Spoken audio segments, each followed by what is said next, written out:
Mr. Abbott here, and time for another boring activity explanation. This time I'm going to be looking at the Sun's Path lab, which is number 17 for 2018-2019. I definitely hope that you can read all of this on your own, but we are looking at 8 different locations on the Earth's surface and calculating the altitude of the noon sun.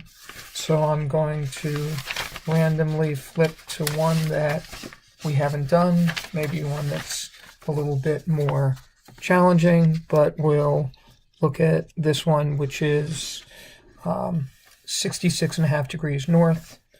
All right, and usually when you're doing these, I would definitely start with the equinox. You should know that for each seasonal date, we have to know where the vertical ray of the sun is.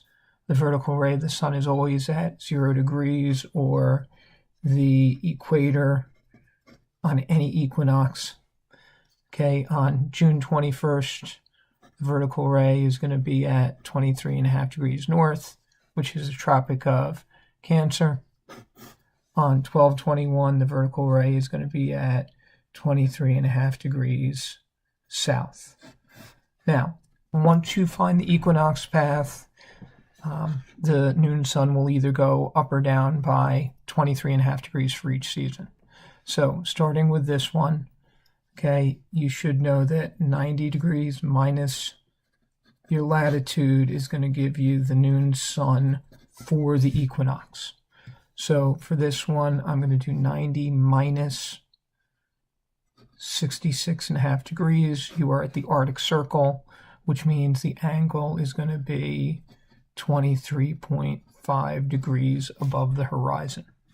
Okay, for all locations, if it's an equinox, you have 12 hours of daylight.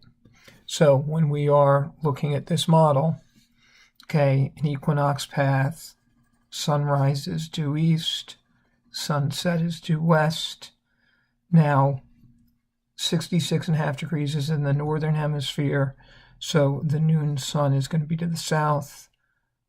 21, 22, 23, in between 23 and 4, and I would get a really low path for the sun on the equinox.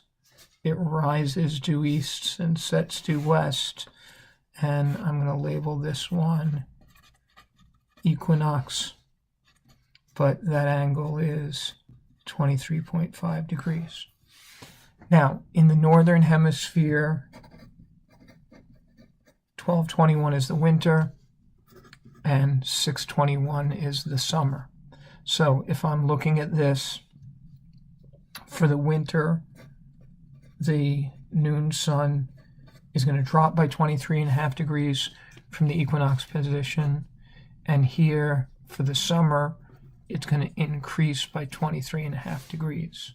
So for this one, I do 23.5 degrees, I subtract 23.5 degrees, and I'm going to get a 0 degree angle.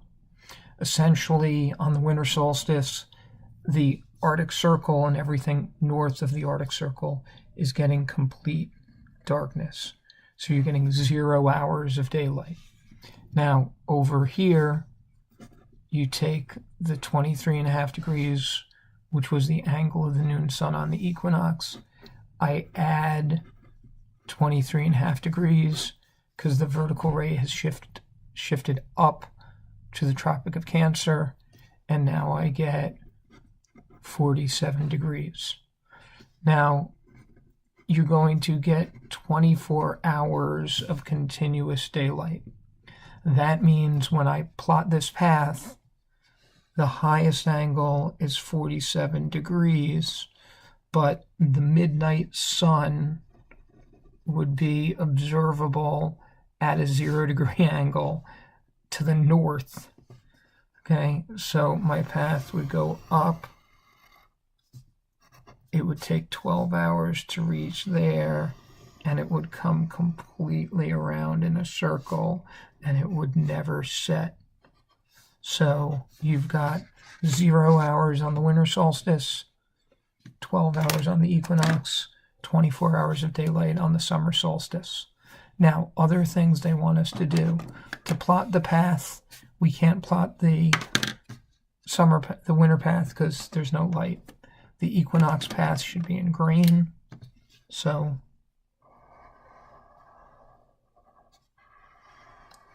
I'll plot the equinox path in green, and the summer solstice path is 24 hours of continuous daylight, so the sun never drops below the horizon, and you should get a path like that.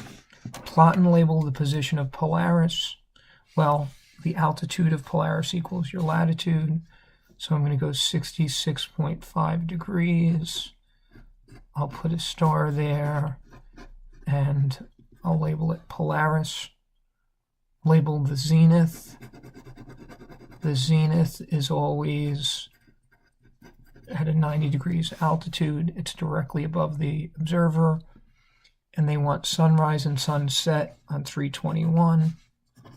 So sunrise on 321 would be due east. Sunset on 321 would be due west. And that's essentially how you're going to attack these. You do this. Once you've done that, okay, you've found the equinox, figure out which date is summer and winter. If you're a little confused, okay, please remember that in your review book, in Prentice Hall, these models are great if you can get them to work, but, you've got to download them and then try to make them work with Flash, which isn't always supported. But your Prentice Hall book, they put in Appendix 4, it's pages A22 through A25, and it will give you the duration of insolation. It'll draw each path. Now, all of those will be on separate diagrams. I'm asking you to put them all together for one full year. I hope this video helps. Take care.